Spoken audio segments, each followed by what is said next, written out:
Everybody, WireCare land, this is Tony from Analog Motorcycles giving you another tech tip on a product that I use quite frequently. Is their spiral winding. It's available in several different sizes. This is 3/8, we got 1/2 inch, 3/4 inch, all the way up to 1 inch. We usually use it instead of zip ties when it's visible, just because it can hold a few different wire clumps together. I also use it around the office. I even use it in my house.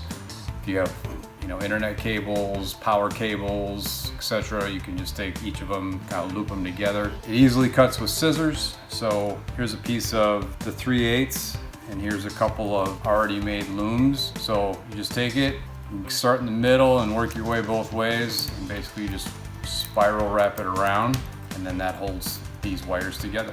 So we do this around the handlebars quite a bit, tying them to the brake lines. Just because the brake line's pretty solid, then it can hold any kind of control wires that you have going from point A to point B. Love the product. They're going to start offering it in smaller lengths, different color options, different length options, and tell them Analog sent you.